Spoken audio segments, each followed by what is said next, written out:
Tolerancia cero, Fernando Villegas tiene la palabra. Fernando.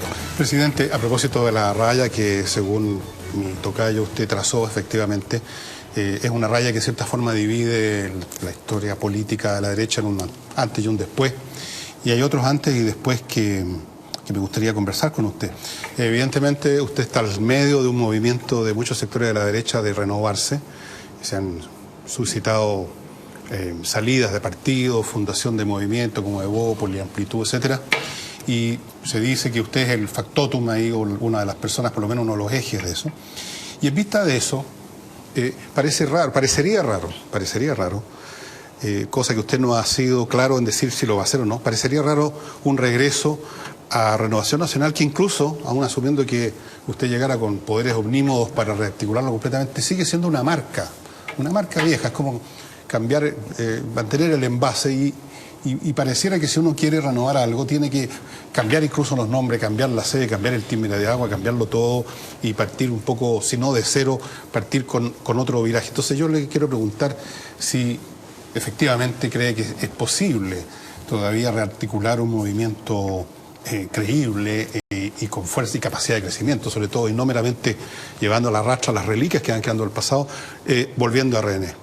Bueno, en primer lugar, es verdad que yo he visto cómo han surgido movimientos nuevos, como Evópolis, Amplitud, Horizontal, que yo los veo, ¿cierto?, con cierta simpatía, porque si son expresiones genuinas de una renovación, de una fuerza nueva, dentro de un concepto de unidad de la coalición por el cambio, yo siento que aportan, pero yo no he sido ni el autor, ni el inspirador, ni el factotum. Esas atribuciones que algunos me asignan están equivocadas. Okay. Y respecto a Renovación Nacional, yo siento que todos los partidos políticos están quedando atrás de la marcha de la sociedad. Y eso tal vez es una de las causas por las cuales las fuerzas sociales se saltaron los partidos políticos y fueron directamente a expresar sus puntos de vista, y los partidos no supieron leer y se han quedado atrás y requieren modernización, todos. Y por supuesto también Renovación Nacional. Y respecto a mi decisión, la verdad de las cosas es que yo me hice el firme propósito de ni siquiera pensar en eso hasta el 11 de marzo. De concentrarme solo y exclusivamente en ser un buen presidente para todos los chilenos hasta el último día. Tanto es así que, por ejemplo, el proyecto de fundación, que por supuesto está en mi cabeza, no hemos hecho nada, no hemos contratado a una persona, no hemos constituido legalmente la fundación. Todo eso vendrá después del 11. Hasta el 11 de marzo, una sola preocupación que ya es suficientemente grande y exigente: ser un buen presidente. Bueno, pero el 11 de marzo ya está encima, presidente. Bien 48 podría darnos horas. un pequeño adelanto, porque le digo, yo conozco montones de gente del sector suyo, la derecha, que han discutido todo el verano en comidas, en balneario, en todas partes estos temas. Y a muchos de ellos les parecería raro tratar de refundar o de iniciar algo nuevo, algo que prenda, algo que pudiera ser competitivo en un momento dado, con los mismos estandartes, ya un poquito apolillados, digamos las cosas por su nombre, y les parece a ellos que ustedes tienen que inventar alguna cosa diferente o intentarlo, porque ciertamente en la Renovación Nacional no le van a dar una carte blanche, como dicen los pitucos, para que usted rearme como a su gusto, y aunque así fuera, seguiría siendo Renovación Nacional con toda la carga buena y mala que tiene como partido, que todavía mucha gente identifica, yo soy uno de ellos, un poco con una especie de aroma rural, de gente de campo, muy simpática y muy buena para los asados, pero que no parecen estar al día con el país. Es cierto, yo siento que la coalición por el cambio necesita, por supuesto, renovarse, potenciarse, y al menos en 4 ejes. El primero, tiene que, desde sus valores y principios, formular un nuevo proyecto de gobierno, una nueva definición de misión para poder enfrentar las elecciones que vienen. Para eso es fundamental recuperar su unidad. La unidad ha sido el talón de Aquiles de la centro-derecha a lo largo de la historia. Ustedes, que son conocedores de la historia chilena, podrán recordar por qué fue electo presidente, por ejemplo, González Videla, cuando se separó, ¿cierto?, la derecha. Y por tanto la unidad es algo fundamental. Gandhi decía, cuando luchaba por la independencia de la India, no hay caminos hacia la paz es el camino. Yo le he dicho muchas veces a los dirigentes que va la coalición por el cambio, no hay caminos hacia la unidad es el camino. Tercer lugar, tiene que definir qué tipo de oposición va a hacer frente al gobierno de la presidenta electa Michelle Bachelet, porque de lo contrario puede caer en la irrelevancia.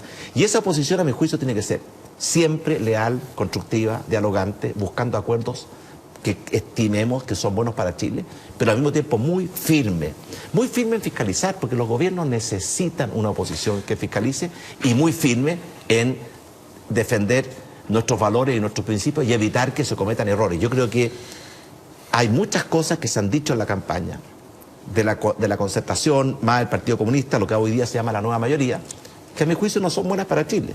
Y finalmente, yo también creo que es importante que se acerque nuevamente a la sociedad, a la gente común y corriente, a las organizaciones sociales, a los gremios, a los sindicatos. Perdone, presidente, que sea majadero, si me permite. Sí. Pero decir que la oposición requiere unidad es, en cierto sentido, una petición de principio, o sea, una falacia lógica, porque primero hay que definir unidad alrededor de qué. Pues uno no se une en general, uno se une en función de cierta plataforma, idea. Y ahí es donde está precisamente el punto. O sea, usted ha sufrido, como le recordó Fernando, durante todo este periodo el fuego amigo, que yo no sé, más bien no veo ningún amigo que le haya disparado, he visto puros enemigos disparándole. Bueno, es casi por definición. Entonces, el punto precisamente es definir, y esa es la tarea, supongo yo, de cualquier movimiento político, la derecha o la izquierda, definir ese punto alrededor del cual uno se une o no. Pero Fernando, si no hay un punto, pero Fernando, yo no pienso en decir, ¿sabe qué va la unidad en torno a este decálogo? No, pero hay un proceso. Pero hay dos cosas, por lo menos, de inmediato. Primero, ser más tolerante y más respetuoso de nuestras diferencias. No puede ser que las diferencias se ventilen con escándalos en la prensa, antes siquiera de llamar al otro para poder entender si lo que dijo era lo que uno entendió.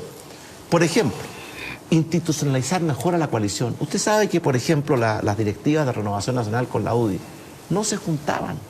El otro día escuché una crítica insólita de un presidente de uno de los partidos. Dijo que, ¿cómo será la falta de conducción del gobierno respecto a los partidos? Que la única reunión que se producía entre los partidos era la reunión de los lunes en La Moneda. Es como ese curita que critica a los asistentes a la misa por los que no han llegado. Entonces la coalición por el cambio tiene que institucionalizarse mejor, tiene que haber más diálogo entre Renovación y la UDI, tiene que haber más consistencia, más búsqueda de caminos conjuntos. Esas son dos cosas fundamentales.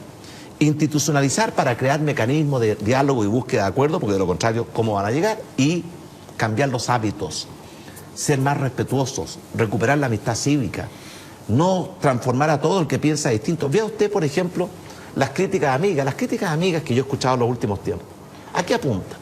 Apuntan a discutir si se creó el 1.000.000 de empleos, si la economía está creciendo, si la reconstrucción anda bien. No, todos lo reconocen. Pero después viene una descalificación total. Políticamente este gobierno fue, como dijo recién, nefasto. Si la buena política no es servir a los partidos. Algunos dicen que fue nefasto porque no le dimos a muchos militantes que a lo mejor querían ser ministros, intendentes, y no todos lo lograron. La buena política es hacer las cosas buenas para el país. Y por tanto, si un gobierno se le reconoce que recuperó la economía, que creó empleos, que disminuyó la pobreza, que mejoró los salarios, que reconstruyó el país, que mejoró beneficios sociales como el postnatal, que mejoró las pensiones, que eliminó el 7% de descuento de los pensionados, que terminó con la lista de espera auge, eso es la buena política. Lo otro, ¿cierto?, es entender que la buena política es aquella que le interesa solamente a los dirigentes de los partidos. Entonces yo noto una contradicción cuando dicen que el país hizo un buen gobierno, pero hizo una mala política. Yo me pregunto, ¿qué es entonces una buena política? Aquí se quejó Carlos Larraín así agriamente sobre que no lo recibía usted. Habló de un periodo, de un lapso de 6 meses. No sé si fue hace 6 meses que no lo recibe o en algún momento determinado. Mire, yo nunca he dejado de recibir a los presidentes de los partidos de la coalición. Cada vez que me lo han pedido, nunca he dejado de responder sus llamados telefónicos. Siempre he estado abierto y disponible, y se lo digo aquí, mirando a las cámaras. Y por lo tanto, yo creo que esa crítica no corresponde a la verdad. ¿Usted lo habrá escuchado? ¿Lo dijo Carlos Larraín aquí? Sí, lo escuché. Me dieron ganas de llamar por teléfono, como lo hizo Nicolás Monker en esa misma ocasión. Sí, pero ayer él dijo una cosa más grave todavía. ¿Qué dijo? Y que sí tiene que ver con la cosa política. Él dijo y mencionó específicamente al subsecretario de Desarrollo Regional, y dijo: el subsecretario de Desarrollo Regional conspiró en contra de los intereses de Renovación Nacional en las elecciones, dándole las facilidades, Miguel Flores, a los candidatos de la UDI. Eso sí que es una acusación política, de uso político de un cargo, que no vi que le salieran tampoco muchos a retrucar a Carlos Larraín. Ni el propio aludido. Ni el propio aludido. Pero es que me decir, el propio aludido estuvo muy cerca de presentar una querella criminal por injurias. porque lo que le estaba diciendo era que estaba ejerciendo su cargo. Sin duda. ¿Cierto? No respetando el buen uso de los recursos públicos y la probidad. Es muy simple, la gente puede decir cualquier cosa, pero ahí están los hechos. Vaya a investigar usted si ha habido desequilibrio en la asignación de recursos a los municipios según el partido político, y no lo hay. Y por lo tanto, ese tipo de acusaciones yo creo que reflejan una mala concepción de la política. Yo creo que lo que él quiso decir es que Miguel Flores debió haber favorecido a los municipios, ¿cierto?, de la Alianza.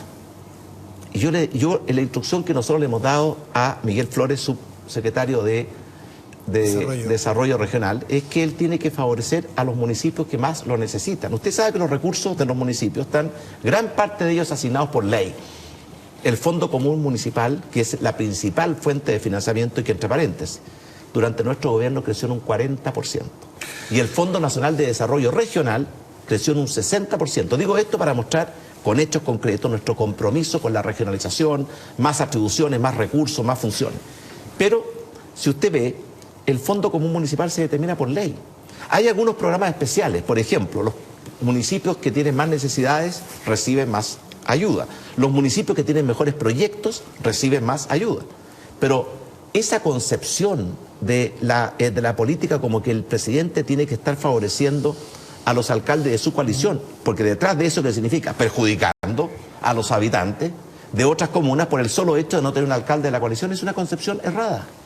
Y a veces cuesta mucho que algunos dirigentes de los partidos comprendan que el rol del presidente es gobernar para todos los chilenos. Presidente, viendo las entrevistas al ministro que entra pasado mañana como en la Hacienda, el ministro Arenas, como Andrés Velasco, que en su momento fue el ministro de Hacienda de la presidenta Bachelet, hoy en el diario y los últimos días han venido haciendo un análisis defendiendo su propia obra con cifras y señalando que de alguna manera ustedes en el gobierno, cuando entran en el 2010, toman o se suben, algo así como dice, suben en un envión creciente de la economía después de la crisis del 2008 y que a ustedes les va muy bien. Y las cifras, yo las tengo aquí, el Banco Central efectivamente habla que los primeros meses que ustedes llegaron, la economía empieza a subir muy fuerte. Esos son datos.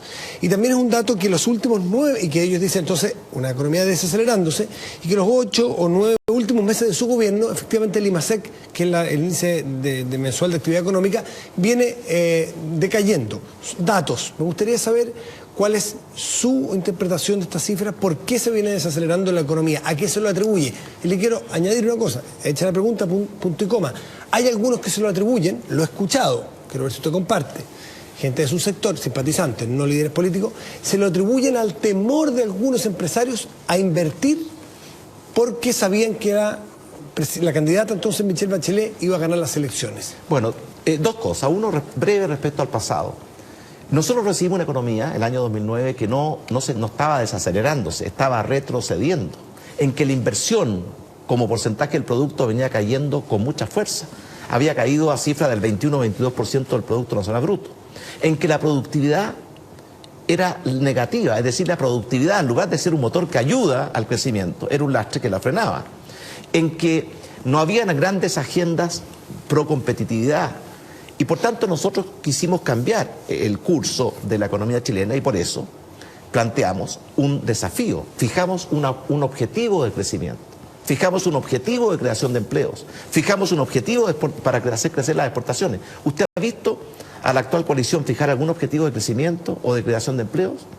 No lo han hecho. Pero las cifras indican que... Y le digo, pero es que un segundo, y le voy a reconocer. Y por tanto lo que hicimos nosotros fue tratar de revertir esa mala tendencia.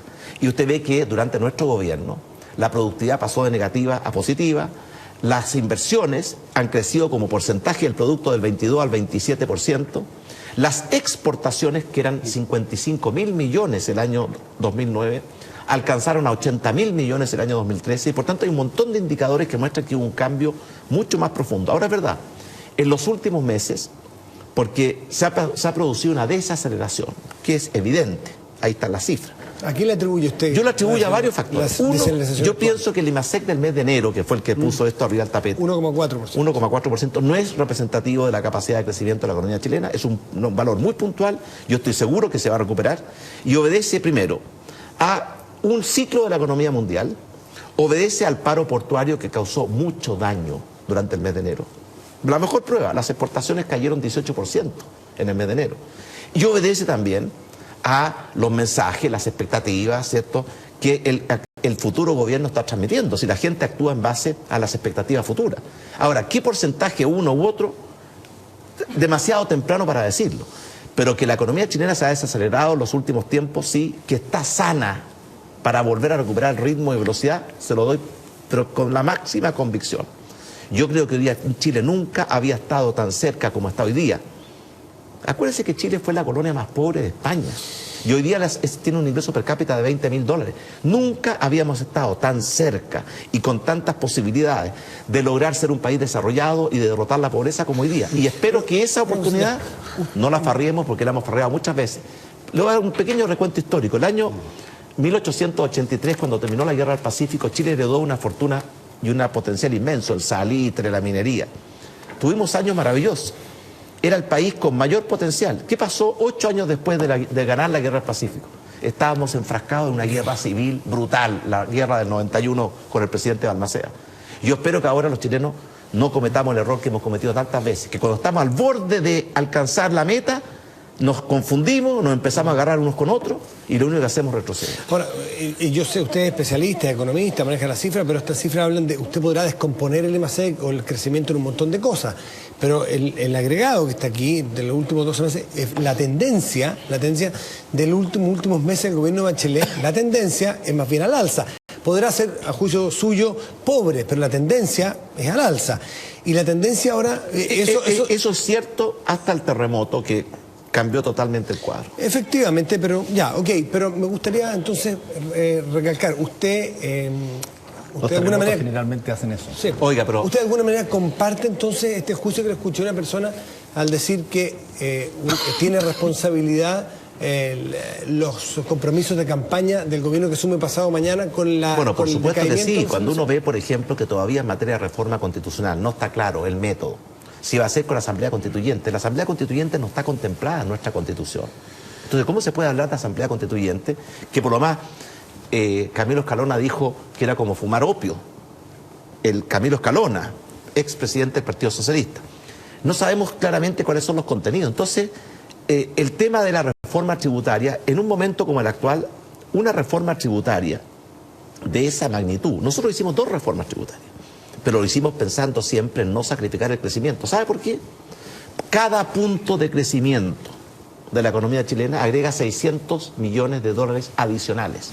Cuando el país pasó de crecer al 3, al 6, durante nuestro gobierno, al comienzo, eso significaba $1.800 millones más por el solo hecho de que la economía crecía más fuerte. Y por tanto, la reforma tributaria más recaudadora que puede tener un país es mantener su capacidad de crecer.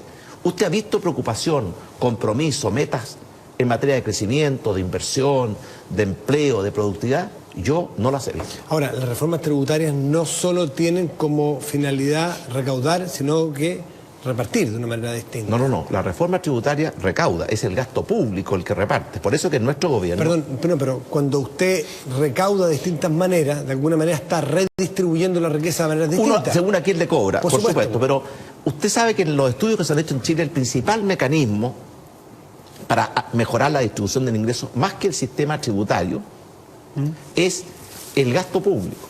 Por eso, durante nuestro gobierno, nosotros privilegiamos 3 cosas fundamentales. Mire, ¿cuáles son las causas últimas, verdaderas y de fondo que explican la pobreza y las desigualdades excesivas en nuestro país? Yo creo que son básicamente 3. La falta de oportunidades de empleo para los sectores más vulnerables, la falta de educación de calidad para los sectores más vulnerables y la debilidad de la familia en los sectores más vulnerables. ¿Dónde han estado nuestras prioridades, nuestro corazón? En crear 1 millón de empleos.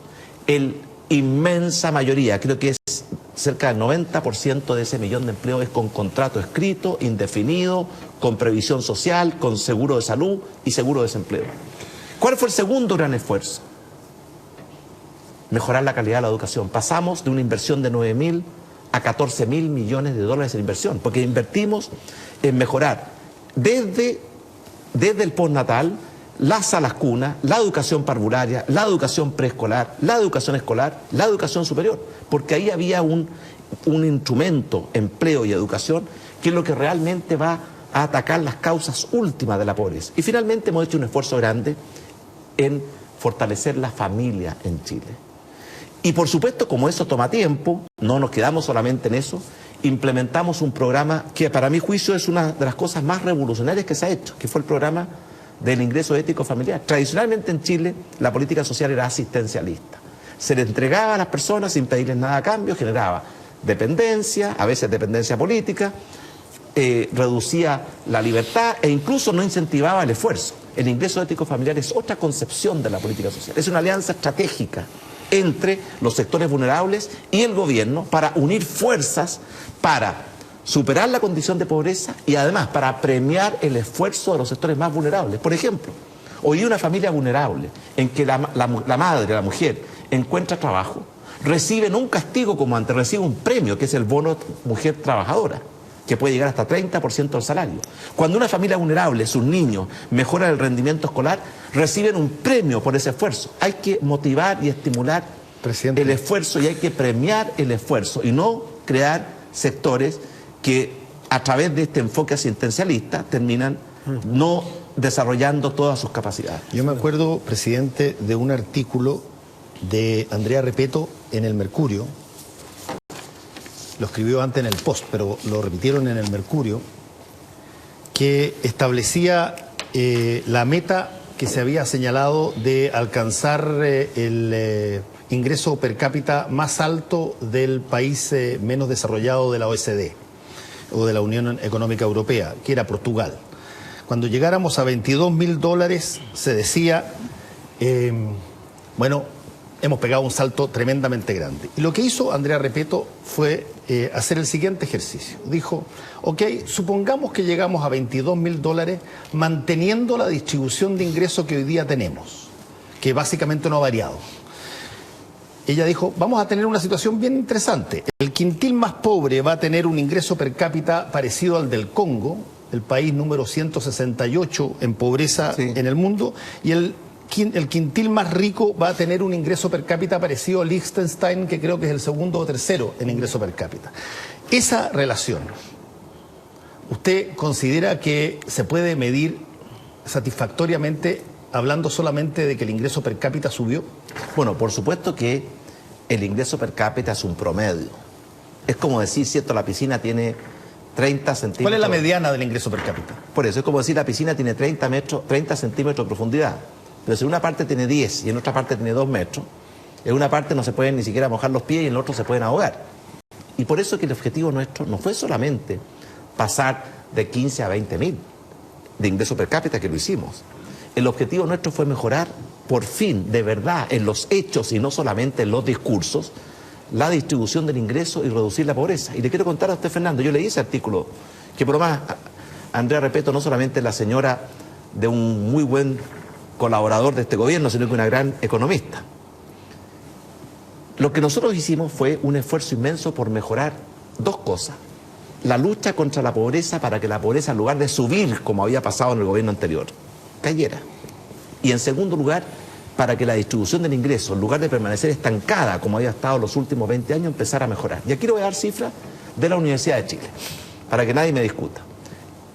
La encuesta de empleo e ingreso de la Universidad de Chile muestra, en forma sistemática, que las diferencias de ingreso en Chile están disminuyendo. ¿Por qué? Siguen siendo excesivas, siguen siendo demasiado altas. Esto no es para bajar los brazos, pero porque han crecido más rápido los ingresos de los sectores más vulnerables que los ingresos de los sectores más favorecidos. Por dos razones. En primer lugar, porque 1 millón de empleos es la política social más poderosa que se puede pensar. Porque no hay nada más poderoso que una familia que tiene un receptor de ingresos que aparezca o se incorpore un segundo. Y por tanto, durante nuestros 4 años de gobierno, la pobreza ha disminuido, como lo confirmó la CEPAL, y la distribución del ingreso ha mejorado, como lo confirmó la Universidad de Chile. Y por tanto yo comparto el diagnóstico de Andrea Repetto. Sin duda, si usted toma el sector más pobre de Chile, puede ser parecido al promedio del Congo. No a los más pobres del Congo, que son mucho más pobres. Sin duda. Y si usted toma los más ricos de Chile, puede ser parecido al promedio de Liechtenstein, no a los de más altos de Liechtenstein. No, al promedio. Y por lo tanto tenía mucha razón, de que no basta con... El desarrollo es un concepto integral, Fernando. No es, se mide muchas veces por el crecimiento del Producto Interno Bruto, pero la verdadera medición es cómo impacta la calidad de vida de las personas. Y por eso es tan importante cómo se distribuye ese crecimiento. Cuánto mejora la capacidad de encontrar empleo. Por ejemplo, a mí el otro día me mandaron un tuit y me dijo: el presidente Piñera va a ser recordado por haber cambiado los letreros que decían no hay trabajo, no insista, por letreros que dicen se busca, se necesitan trabajadores. Es un cambio brutal. 1 millón de personas que hoy día están trabajando porque fuimos capaces de crear ese 1 millón de empleos. Eso mejora no solamente la distribución de ingresos, mejora la dignidad de esas personas. Por eso que el desarrollo tiene que medirse de una sola forma: mejora o no mejora la calidad de vida, permite una vida más plena y más feliz. Y yo creo que cuando tenemos tasa de desempleo del 5 o 6%, es decir, cercano al pleno empleo, la gente está mejor que cuando tenemos tasa de desempleo de 2 dígitos. Cuando los salarios están creciendo, como han crecido al doble de lo que crecía en el gobierno anterior, la gente está mejor. Cuando la pobreza lentamente, y esto es algo que ojalá pudiéramos avanzar más rápido, pero está cayendo, es mejor que cuando la pobreza está subiendo. Y por tanto yo comparto con usted que el desarrollo de los países, y además no solamente en el campo económico, también es importante el desarrollo que uno hace en otras esferas. El esfuerzo que hemos puesto, por ejemplo, en hacer de Chile un país más sano, elige vivir sano, más deportista. El esfuerzo que hemos puesto en crear más acceso a la cultura. El esfuerzo que hemos hecho en proteger y acompañar a los chilenos desde que nacen hasta que se mueren. Para que todos sepan de que van a tener oportunidades para desarrollar sus talentos, pero también sepan que si alguno se cae y tropieza, cualquiera sea la causa, no va a quedar solo y abandonado. Una mano solidaria y amiga lo va a ayudar a ponerse de pie y volver a caminar. Ese es el desarrollo integral. Y una cosa final, yo también creo que el desarrollo no es solamente los términos que hemos hablado, también tiene que ver con los valores. Y para mí, como presidente, haber defendido la vida, incluyendo la vida del que está por nacer, porque el principal derecho de ese niño que está en el vientre de su madre es, primero que nada, nacer. Haber defendido a la familia, haber defendido valores como un desarrollo armónico con el medio ambiente. Son aspectos importantes de la sociedad en que yo quiero que vivan mis hijos y mis nietos. Fernando.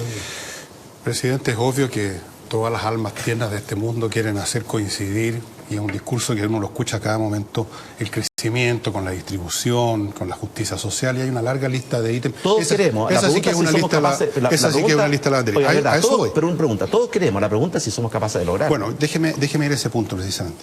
Yo tengo la sensación, yo quiero que usted nos ilustre, porque usted ha estado a cargo del país, que no es tan sencillo esto de hacer coexistir grandes medidas de cambio institucional y redistribución con mantener el crecimiento. No me cabe duda que este gobierno ha hablado, como usted mismo dijo, menos de crecimiento y menos de desarrollo, porque para ellos es la tarea principal, y ellos consideran urgente para que el país no se desfonde políticamente y socialmente, o no haya ese estallido de la famosa olla a presión que vienen anunciando hace 20 años. Ellos tienen la idea de que es preciso hacer un montón de cambios para la nueva mayoría. Eso es lo fundamental. Esa es la tarea histórica que ellos se están dando a sí mismos. Pero por supuesto quisieran mantener a la economía funcionando por lo menos a un nivel más o menos decente. La pregunta es si es posible conciliar tan fácilmente una cosa con la otra. Yo tengo la impresión, por lo que uno ve en el transcurso histórico de muchas sociedades que han entrado en estas mismas crisis, y no porque a mí me guste que así sea, sino es un hecho objetivo, que es muy difícil conciliar una cosa con la otra, que las transformaciones producen desequilibrio de estas cosas tan frágiles que llevan al desarrollo y al crecimiento, que se empiezan a producir, como lo estamos viendo en Venezuela, en forma grotesca, exagerada, bizarra, un desplome en la economía. Y lo que parte con buenas intenciones de redistribución, como partió en Venezuela con Chávez, efectivamente. Gente que no había recibido nunca nada empezó a recibir. Pero el problema es que esas cosas tienen una escalada y unas lógicas propias que llevan a su vez a generar problemas, digamos, de crecimiento, y el país empieza a empobrecer. En cierto sentido también lo vimos en Chile con la Unidad Popular, aunque se dice que eso fue todo el resultado de un sabotaje, pero en gran parte también fue el resultado de que una cosa interfiere con la otra. Visto eso y dicho eso, le quiero preguntar cómo avisora usted el llamado nuevo ciclo que empieza ahora, donde se quieren conciliar estas dos cosas, y yo creo que tienen toda la intención y voluntad de hacerlo, pero no es tan sencillo. Bueno, en primer lugar, cuando alguien intenta hacer una revolución tan profunda como la que intentó hacer la Unidad Popular en Chile, de llevar a nuestro país por el camino de los socialismos reales, que en ese momento se vivían en Cuba y en los países como la Unión Soviética, contra la voluntad de la inmensa mayoría, como quedó demostrado, termina mal como terminó mal. Pero yo estoy absolutamente convencido, Fernando, de que el crecimiento económico y la mayor justicia social no son contradictorios, son esencialmente complementarios. Lo que pasa es que hay que encontrar los instrumentos adecuados para hacerlos complementarios. Yo le voy a hacer un ejemplo. Hay dos extremos que hay que evitar. Y aquí en Chile hemos cometido los dos errores, porque a veces nos hemos ido a los dos extremos. Uno es el que por distribuir rápidamente comete el error del que le abrió el vientre a la gallina a los huevos de oro, repartió los huevos y al día siguiente no había gallina, no había huevo, no había nada. El otro fue el famoso empresario del transporte español que tiene una empresa de transporte, un burro y un carretón, quería crecer y para poder comprar el segundo carretón le dejó de dar de comer al burro y un día llega desolado a la plaza pública y dice justo cuando el burro estaba aprendiendo a trabajar sin comer, se murió de hambre. Esos son extremos, los que solo privilegian el crecimiento, los que solo privilegian la distribución. Es evidente de que el camino correcto está al medio cuando uno compatibiliza las dos cosas. Por eso, ¿qué hemos hecho nosotros? Junto con el año de la innovación, el año del emprendimiento, la agenda de impulso competitivo, que lo que buscaban era potenciar la capacidad de crecer la economía, hicimos un inmenso esfuerzo por mejorar la educación de los sectores más pobres y de los niños de menor edad. Yo sé que los niños no marchan ni protestan, pero sé muy bien que ahí estaba la mayor posibilidad que teníamos de cambiar de verdad y para siempre la naturaleza de una sociedad que sea más justa y más equitativa, igualando oportunidades. Por ejemplo, el ingreso ético familiar, donde hemos puesto un esfuerzo gigantesco. Todo eso busca que la distribución del ingreso no sea a costa del crecimiento, sino que al revés, sea para complementarse la una con la otra. Y la mejor prueba de ello es que durante nuestro gobierno aumentó el crecimiento, disminuyó la pobreza y mejoró la distribución del ingreso. Presidente, antes de un corto, una cosita un poquito más frívola, vamos a ver con otros temas profundos. Súper frívolo, pero igual es importante. ¿Cómo lo pasó estos 4 años más? Uno no va a pasarlo bien, para que no se crea. No crea. No va a eso. Mire, yo le voy a decir una cosa, yo no me quejo. Contésteme la vuelta. Sí, pero no me quejo. Porque fue para mí una gran experiencia. Ya que el próximo fin de semana va a tener más tiempo, le queremos regalar estas 3 entradas porque nuestro canal está, muchas gracias, está organizando ese festival que Fernando Villegas dice ser experto en esto. Nos va a explicar de qué nivel es esta cumbre de jazz. Yo soy simplemente un carrilero, no soy experto en nada, pero sí te puedo decir que entre el 14 y el 16 de marzo, esos 3 días, vamos a tener en Chile, y no estoy exagerando, a los gigantes del jazz de este momento. Sobre todo quiero recordarles, aquí tengo los nombres. Stanley Clarke, ¿para qué les hablo? ¿Para qué les digo nada? Como Cantinflas. Kenny Barron, un pianista, uno de los 3 o 4 mejores pianistas de jazz, yo creo que han existido junto con Art Tatum, Oscar Peterson y algún otro, Bud Powell. Es Kenny Barron. Están cantantes de jazz excelentes nuestros, como Claudia Acuña, que ha tenido muchos buenos resultados en Estados Unidos. Así que, francamente, es imposible dejar de ir a este festival. Es lo mejor que se ha puesto en Chile. Y yo te estoy diciendo, estoy hablándote de, he visto festivales con Stan Getz y otros hace muchos años atrás, Duke Ellington. Pero esto, con Kenny Barron, Stanley Clarke, Billy Cobham, o sea, hay que estar ahí. ¿Quién es el mejor en jazz de todos los tiempos? No, es que eso es imposible, presidente, decir eso. Hay muchos mejores, hay muchos mejores. Alguno puede decir que más le gusta a uno, pero hay... No, pero el mejor de acuerdo a su opinión. Bueno, en piano yo diría que Art Tatum, que ya falleció hace muchos años, y ahora Kenny Barron. Kenny Barron es realmente increíble. Bueno, van a estar el próximo fin de semana aquí en Chile, usted está invitado, que va a tener tiempo para ir, no tiene excusa. Le agradezco mucho, Matías. Ahí están. Veo que para dos, son dobles además. Mire, no me he dado cuenta de eso. Doble y para los 3 días. Le agradezco doblemente. Vamos a hacer una pausa y volvemos con el presidente de la República, Sebastián Piñera. Quedan varios temas que conversar aquí en Tolerancia Cero.